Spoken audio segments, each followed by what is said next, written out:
Fala pessoal, como vocês estão? Tudo bem? Meu nome é Lucas Querido e hoje vou ajudar vocês na resolução de dois exames, o 27º e o 28º na disciplina de Direito Tributário, tá bom? Lembrando que a gente analisou a prova branca. Então, caso você tenha alguma dúvida quanto ao gabarito ou qualquer coisa do tipo, lembre-se disso na hora de procurar, beleza? Vamos lá. Na questão 22 do exame 27, começou assim. A União concedeu isenções de imposto sobre a renda aos portadores da doença beta. João e Maria são portadores da referida doença, sendo João servidor público do estado ABC e Maria servidora pública do município XYZ. Em razão de retenção indevida do tributo, João e Maria desejam propor ação de restituição de imposto sobre a renda retido na fonte. Com base nesse relato, assinale a alternativa correta. Pessoal, quem já observou, nessa questão, começa a grifar já os pontos mais importantes, que são a União, que é o ente federativo envolvido nesse caso, qual o imposto que está sendo discutido, no caso, o imposto sobre a renda. Lembre-se também de destacar que tem duas pessoas no polo ativo da ação. João, servidor público do estado ABC, e Maria, servidora pública do município XYZ. Ou seja, aqui a gente está tratando dos três entes federativos, né? A gente só deixou de lado o Distrito Federal, mas entrou a União, o Estado e o município. E a relação que eles estão tentando buscar nessa questão é sobre a retenção indevida do tributo, e retenção na fonte do servidor público. Para isso, nós vamos aqui nas dicas para a resolução tratando do seguinte: imposto de renda retido na fonte dos servidores públicos. A Constituição Federal, ela prevê no artigo 157 que pertencem aos estados e ao Distrito Federal, no seu inciso 1 fala, o imposto da União sobre a renda e proventos de qualquer natureza, certo? Incidente na fonte sobre rendimentos pagos a qualquer título por eles, suas autarquias e pelas fundações que instituírem ou mantiverem. Ou seja, na Constituição, no artigo 157, ele deixa claro que, embora o imposto sobre a renda ele seja de competência federal, existe a repartição de receitas, certo? Então, eles mostram aí que quando o ente federativo, no caso, o Estado e o Distrito Federal, ele recolher ele já incidir na fonte esse imposto de renda, eles já conseguem ter esse repasse para os estados e para o Distrito Federal. E o mesmo acontece para os municípios. No artigo 158, você verifica a mesma redação do artigo 157, só que agora dizendo que pertencem aos municípios. Então, nesse caso, a gente já viu que a Constituição ela prega necessariamente quem que vai receber esse dinheiro arrecadado com a instituição do imposto de renda retido na fonte, certo? Então, voltando aqui para as alternativas, nós percebemos aqui a alternativa correta. João deve ajuizar a ação em face do estado ABC, enquanto Maria deve ajuizar a ação em face do município XYZ, sendo a competência da Justiça Estadual. Por quê, pessoal? A dúvida que essa questão causa, primeiramente, é quanto à competência, porque o imposto de renda é um imposto de competência federal. Mas, como vimos no artigo, a Constituição ela prevê esse repasse da competência, certo? Então, a competência que antes era federal, ela passa a ser estadual e municipal para ser cobrada aí por uma eventual ação de restituição. Então, o João, como ele é funcionário público do estado do ABC, ele deve entrar com uma ação contra o estado do ABC, porque foi esse estado que reteve esse valor a título de imposto de renda. E a mesma coisa acontece com a Maria. Como nós sabemos, o estado e município, tudo que envolve estado e município é tratado, dentro da justiça estadual, certo?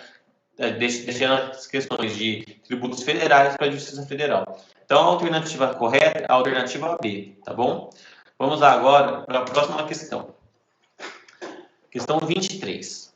O município M resolve ele mesmo fiscalizar e cobrar o imposto sobre a propriedade territorial rural, é o famoso ITR, dos imóveis rurais localizados em seu território.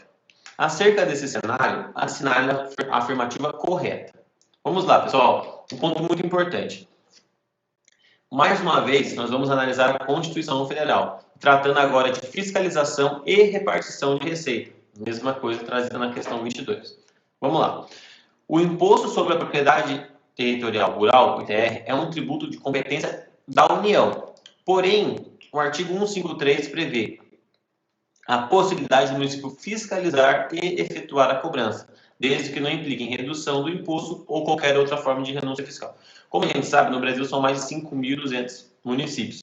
Então, seria muito difícil que a União Federal conseguisse fiscalizar a cobrança, né, e eventualmente cobrar esse imposto. Então, o que eles fazem? Até uma forma de ajudar os municípios, né, a aumentar ali a arrecadação desse município, a União Federal institui que, sim, quem vai fiscalizar e quem vai, consequentemente, cobrar esse ITR é o município, caso ele queira, obviamente. E ele topando fazer isso, aí a Constituição traz mais um ponto. Olha, no artigo 53 que eu citei atrás, fala da questão de compete à União instituir, e aí será fiscalizado e cobrado pelos municípios que assim optarem, ou seja, é opcional por parte do município. Mas caso o município faça essa fiscalização e, consequentemente, a cobrança, no artigo 158 consta aqui, ó, 50% do produto da arrecadação do imposto da União sobre a propriedade territorial rural relativamente aos imóveis neles situados, cabendo a totalidade na hipótese da opção do artigo que nós lemos. Então, assim, mesmo que ele não opte por fiscalizar e cobrar, 50% desse valor a título de ITR já é do município onde está a propriedade. Caso ele opte, ele fica com 100%. Então, é muito interessante, muito vantajoso para o município que ele fiscalize e cobre o ITR. Então, vamos lá para as alternativas, né? Aí, ó, a alternativa correta.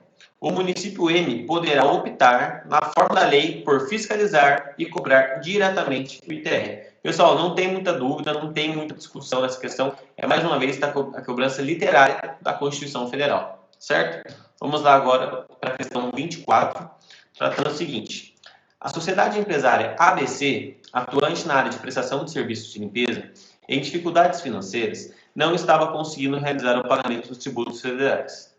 Diante disso, ela se ofereceu à administração pública federal para realizar o pagamento dos tributos mediante prestação direta de serviços de limpeza em prédios públicos ou, alternativamente, transferir para o fisco um imóvel de sua propriedade. A respeito desse cenário, assinale a afirmativa correta. Pessoal, aqui a gente trata de dois pontos. A resolução é bem simples, também é literal, mas tem que trazer uma observação muito importante. O que a empresa, ela sugeriu dois pontos. Ela sugeriu que ela preste serviços de limpeza em prédios públicos para pagamento dessa dívida ou, né, a transferência de um imóvel de sua propriedade. Vamos deixar a parte da transferência do imóvel de lado e vamos observar essa questão da prestação de serviço. Como a gente sabe, tudo que envolve prestação de serviço ou qualquer coisa do tipo em caráter de ordem pública, é necessária a licitação. Então, a gente até foge um pouco da esfera do direito tributário e parte para a esfera do direito administrativo, né? Que também faz parte do direito público. Então, obviamente, ela não pode optar, oferecer e, não sei, um chefe do setor de fiscalização ou algum juiz deferir esse tipo de serviço, a forma de prestação de dívida, né? Pagamento da dívida. Não pode. Então, vamos lá, porque o que ela está querendo fazer com a transferência da sua propriedade é a da ação em pagamento.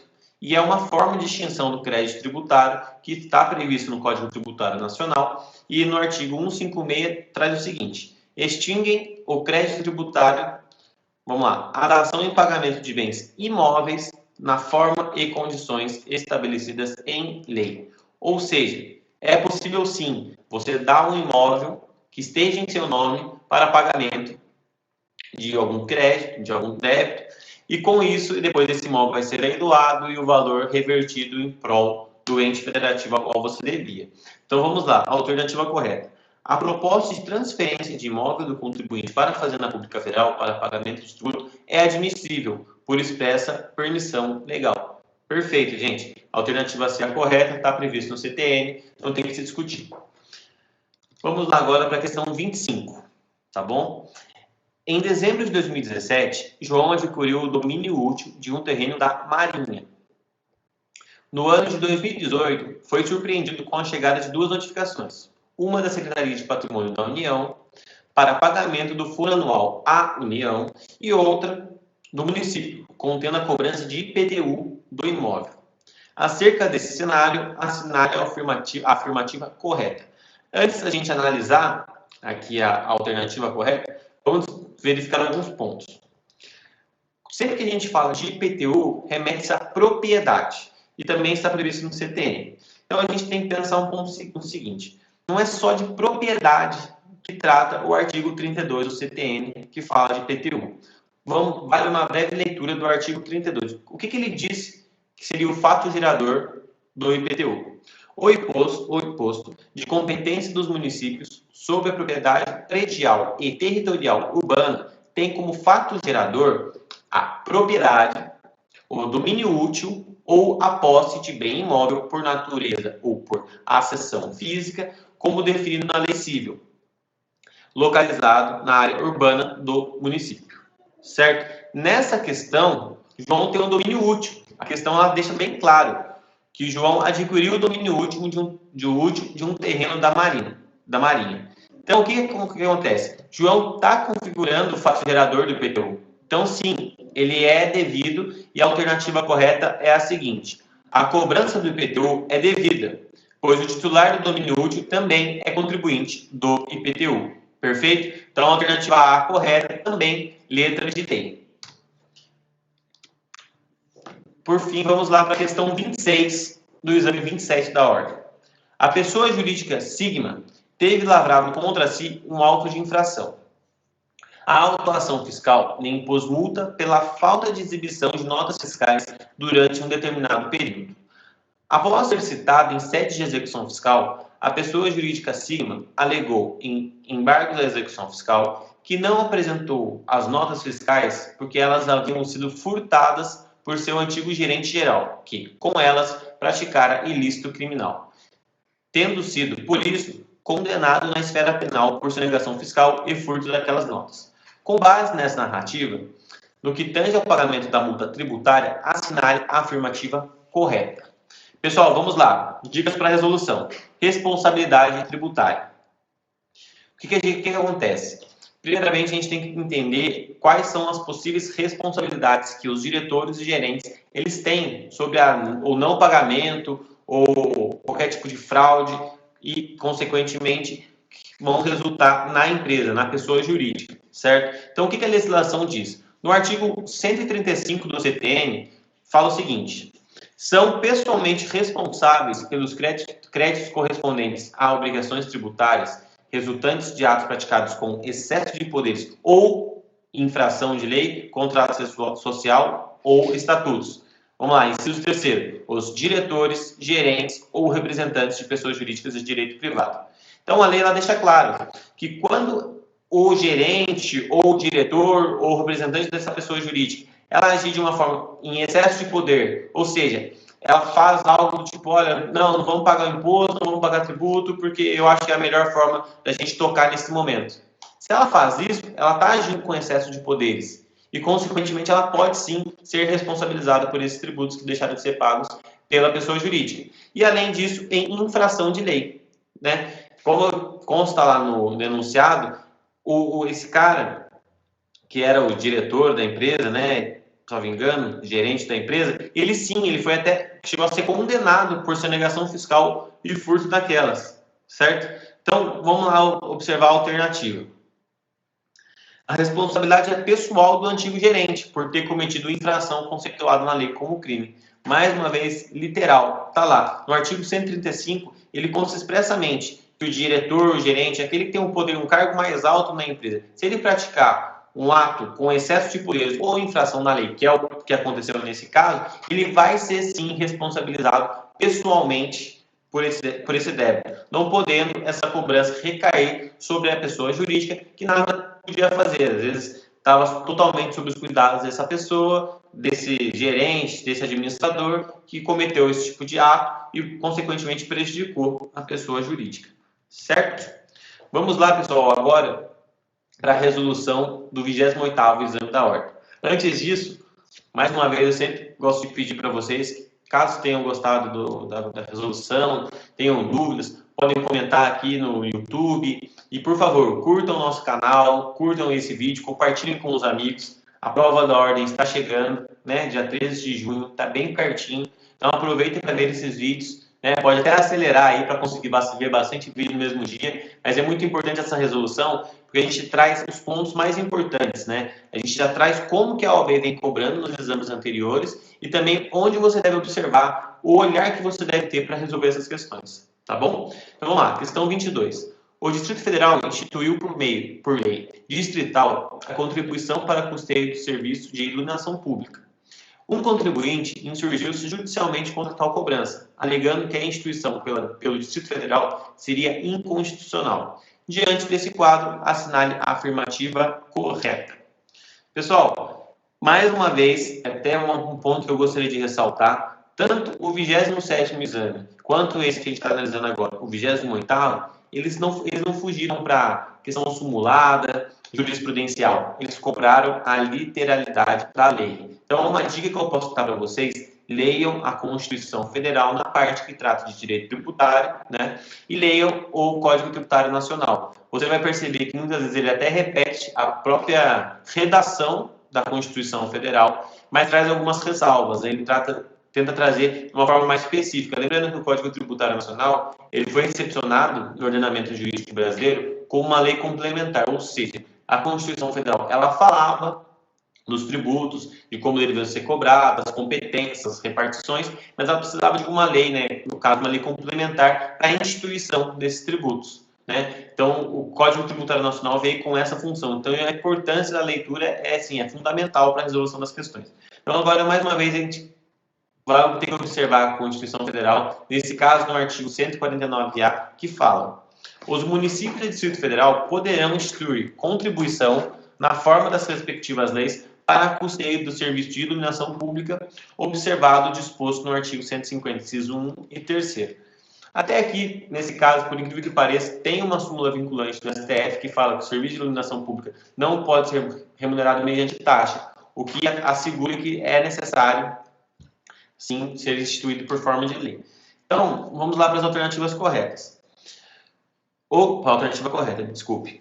O contribuinte não tem razão, pois o Distrito Federal pode instituir a contribuição para custeio do serviço de iluminação pública, assim como os municípios. Está na lei, não tem muito para onde a gente discutir. Fala aqui expressamente no artigo 149-A que os municípios e o Distrito Federal, certo? Então, o Distrito Federal pode sim, não tem problema alguma. A alternativa correta é a alternativa D. Vamos lá para a questão 23 do 28º exame. O médico João da Silva está há 4 anos sem pagar a anuidade cobrada pelo Conselho Regional de Medicina, o CRM. Diante desse cenário, o CRM poderá. Pessoal, esse tipo de questão é até uma coisa que muitas vezes acontece na prática, né? Quem pretende aí advogar no direito tributário vai acabar no começo aí pegando alguns casos desses, que é o seguinte: é a contribuição de interesse das categorias profissionais ou econômicas. É OAB, CRM, CREA, são todas essas categorias que eles têm um rito diferente para cobrança. O artigo 149 da Constituição Federal que prevê. Então, o que acontece? Elas acabam estando incluídas na espécie tributária de contribuições especiais e acabam seguindo o rito da LEF, na Lei de Execução Fiscal, a 6.630, desculpa, de 90, que trata exatamente como que deve ser cobrado esses débitos que estão no CREA, na OAB e no CRM, como é o caso específico, né? Elas têm caráter parafiscal, esse tipo de contribuição. Então, aqui o artigo 2º fala o seguinte: constitui dívida ativa da Fazenda Pública aquela definida como tributária ou não tributária, certo? Com alterações posteriores que estatue normas gerais de direito financeiro para elaboração e controle dos orçamentos, balanços da União, Estados, municípios e Distrito Federal. Então, sim, ele pode ser inscrito em dívida ativa esse débito e vai ser cobrado nos termos da LEF, da Lei de Execução Fiscal. Então, vamos lá para a alternativa correta. O que o CRM pode fazer para cobrar? Inscrever o débito em dívida ativa de natureza tributária, depois promovendo a competente ação de execução fiscal regida pela Lei 6.830 de 80 para a cobrança. Então é isso, pessoal. Tá lá, não tem muito para onde a gente correr, né? Alternativa, mais uma vez, cobrando a literalidade da lei. Questão 24. A União por meio de lei ordinária, e instituiu nova contribuição social para financiamento da Seguridade Social. Para tanto, adotou, além da não cumulatividade, fato gerador e base de cálculo distinto dos discriminados na Constituição da República. Pessoal, eu grifo sempre aquilo que é mais importante para facilitar. Olha, por meio de lei ordinária, contribuição social, que é o fim dessa lei, para financiamento da Seguridade Social, e aí os pontos que a pessoa que fez essa questão, ela deixou muito clara, porque isso vai impactar de forma drástica para a resolução da questão. A questão da não cumulatividade, a questão do fato gerador e a base de cálculo distintos dos discriminados na Constituição Federal. Então, vamos lá. A referida lei foi publicada em 1º de outubro de 2018, com entrada em vigor a partir de 1º de fevereiro de 2019, determinando como data de vencimento da contribuição o 1º dia de março de 2019. A pessoa jurídica XYZ não realizou o pagamento, razão pela qual, em 10 de março de 2019, foi aconselhada por sua advogada a propor uma ação declaratória de inexistência de relação jurídica em face da União. Assinale a opção que indica o fundamento que poderá ser alegado para contestar a nova contribuição. Certo? Então vamos lá para a resolução das questões. Aqui, mais uma vez, a gente vai ter que analisar a Constituição Federal. No artigo 195 da Constituição, ela fala a respeito da Seguridade Social e diz de forma bem clara: a Seguridade Social será financiada por toda a sociedade. Então, é normal, sim, é necessário que seja instituído de alguma forma, tem que observar qual que vai ser a regra para a instituição dessas, né, da cobrança, de alguma forma, desse financiamento da Seguridade Social pela sociedade. Mas aí a gente vai agora analisar um outro artigo da Constituição que vai demonstrar e vai mostrar para a gente qual é o erro que ocorreu nessa questão.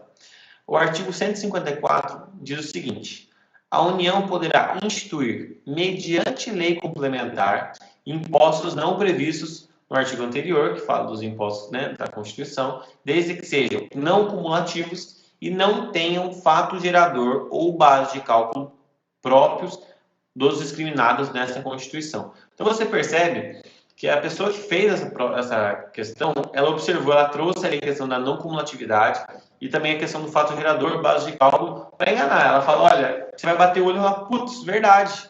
Eles não são, essa instituição demonstra que ele não é cumulativo, que o fato gerador é diferente, mas a legislação aqui ela trata de forma clara, mediante lei complementar.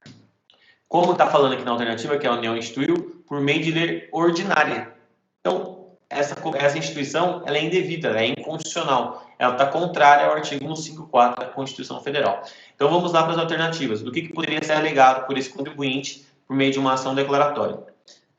Alternativa correta, alternativa A. A resposta é o seguinte: ela somente poderia ser instituída por meio de lei complementar. Mais uma vez, literal, está na Constituição Federal, artigo 154. Pessoal, vamos agora para a questão 25. Pedro tem 3 anos de idade e é proprietário de um apartamento. Em janeiro deste ano, o fisco notificou Pedro, sim, a criancinha de 3 anos de idade, para pagamento do IPTU, por meio do envio do carnê de cobrança ao seu endereço. Os pais de Pedro, recebendo a correspondência, decidiram não pagar o tributo, mesmo possuindo recursos suficientes para tanto. Diante da impossibilidade de cumprimento da obrigação por Pedro, óbvio, uma criança de 3 anos, assinale a alternativa correta. Pessoal, mais uma vez vamos tratar de responsabilidade tributária, só que agora a gente não vai analisar o artigo 135, que fala da responsabilidade dos gerentes, dos administradores. A gente não vai analisar essa parte. A gente vai primeiro analisar a questão da capacidade tributária passiva independente, ou seja, quem que pode ser o contribuinte que recebe a cobrança. Vamos lá. O que ele tem que ser? Capaz. Olha, ele fala independente da capacidade civil das pessoas naturais. Ou seja, tem que ser uma pessoa capaz. Certo? Como a gente já aprendeu no direito civil, uma criança de 3 anos ela não é considerada capaz perante a lei. Certo? Então, ela não pode compor o polo passivo de uma execução fiscal ou de uma notificação ou de uma cobrança. Certo? Ele não pode ser considerado como responsável tributário pelo pagamento desse tributo. Mas o artigo 134 ele traz um ponto bem importante. Vamos lá. Nos casos de impossibilidade de exigência do cumprimento da obrigação principal pelo contribuinte, respondem solidariamente com estes nos atos que intervirem ou pelas omissões que forem responsáveis. Inciso 1º, os pais, pelos tributos devidos por seus filhos menores. Certo? Então, mais uma vez, a resposta está na lei. No artigo 134 encaixa exatamente nessa questão. Pedro, com 3 anos, não consegue pagar o IPTU. Ele tem um imóvel no nome dele, a notificação vai ser no nome dele, mas ele não consegue pagar. Quem é responsável? Pô, como ele é uma criança, menor de idade, o responsável, a lei fala que tem que ser os pais. Os pais são responsáveis pelo pagamento. Então vamos lá. Alternativa C, alternativa correta. Os pais de Pedro responderão pelo pagamento do tributo, uma vez que são responsáveis tributários nas condições de terceiros. Certo? Então, tranquilo, letralidade da lei. Vamos lá agora para a questão 26. O Estado Y lavrou uma auto-infração em face da pessoa jurídica PJ para a cobrança de créditos de imposto sobre a circulação de mercadorias e prestação de serviços, conhecido como ICMS, decorrentes da produção e venda de livros eletrônicos. Adicionalmente, aos créditos de ICMS, o Estado Y cobrou o pagamento de multa em decorrência dos cumprimentos de obrigação acessória legalmente prevista. Tendo isso em vista, a alternativa correta. Pessoal, vamos lá. Já marquei os pontos mais importantes para a gente observar essa questão. Cobrança de ICMS decorrente de produção e venda de livros eletrônicos. Livros eletrônicos. Foque nisso, vai ser muito importante para a solução. Adicionalmente aos créditos de ICMS, cobrou o pagamento de multa em decorrência dos cumprimentos de obrigação acessória legalmente prevista. Pessoal, vamos lá. Imunidade tributária e obrigações acessórias. São os dois pontos que a gente vai ter que observar para resolver essa questão. No artigo 150 da Constituição, ele diz o seguinte, que é vedada à União, aos Estados, ao Distrito Federal e aos municípios instituir impostos sobre livros, jornais, periódicos e o papel destinado à sua impressão. Embora trate-se de livros eletrônicos, também houve uma extensão por parte do STF para que seja também imune, mesmo que o livro seja digital, não tem problema nenhum. Agora, onde que está o problema dessa questão? Nas obrigações acessórias. Então, embora o valor cobrado a título de ICMS do principal, que é a circulação e a venda das mercadorias de livros, é imune, não pode cobrar. Mas existe uma obrigação acessória. E essa obrigação acessória, ela pode acarretar em penalidade. Certo? Caso não seja paga a obrigação acessória, que no caso são as multas, ela se transforma em principal e, consequentemente, vai acarretar ali em notificação, lavraturas de auto-infração, inscrição em dívida ativa e até execução fiscal para a cobrança desse crédito, caso o contribuinte não o pague. Então, vamos lá. Artigo 113 do CTN. A obrigação tributária é principal ou acessória. Aí, parágrafo 3º. A obrigação acessória, pelo simples fato da sua inobservância, converte-se em obrigação principal relativamente à penalidade pecuniária. Certo? Então, o que seriam essas obrigações acessórias? Eu até trouxe aqui para vocês um exemplo. Se na legislação, na lei lá do ICMS de algum estado em específico, eles falam que o contribuinte é obrigado a fornecer livros, receitas, qualquer documento para comprovação daquele imposto, de quanto seria devido, né? Se eles colocam isso como obrigação acessória, não é porque aquilo que você está circulando, que você está na sua operação ali da empresa, é imune, que você deixa de ser obrigado a cumprir com as obrigações acessórias. E caso você não cumpra, não realize o pagamento, né, não apresente, e com a eventual aplicação de uma multa você não paga, sim, esse valor vai ser cobrado, você pode ter uma execução fiscal ajuizada contra você, simplesmente pelo fato de não ter pago e, consequentemente, vai ter ali um crédito constituído em seu nome. Então, observando as alternativas corretas, a alternativa correta, alternativa B, a imunidade tributária em relação aos livros eletrônicos. Beleza, STF, até como eu disse para vocês, estendeu essa imunidade, que era só de livros e periódicos, né, em papel. Obviamente que em relação à modernidade, quase ninguém mais lê livro em papel e tudo mais, ele estendeu aos livros eletrônicos, é justamente uma forma de incentivo à leitura, incentivo ao estudo, né? Então tá tranquilo, a imunidade tributária em relação aos livros eletrônicos. No entanto, tendo em vista a previsão legal, como eu disse para vocês, cada estado pode cobrar, né, ou município, dependendo de qual imposto que é, tendo em vista a previsão legal, é correta a cobrança de multa pelo descumprimento da obrigação acessória. Então, beleza, gente.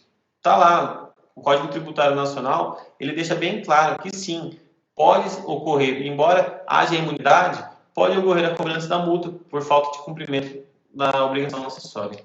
Beleza? Pessoal, é isso. Essa foi a resolução do 27º exame da ordem e o 28º exame da ordem, em direito tributário. Nós fizemos aqui um apanhado do que costuma mais cair, certo? Como a gente viu, a OAB está vindo cobrando muito a letralidade. Está ali na lei, está tudo bonitinho, não tem para onde correr. Mais uma vez, a dica que eu dou para vocês. Leiam a Constituição na parte de direito tributário, Seguridade Social, a partir do artigo 195. Foquem no Código Tributário Nacional. Leiam.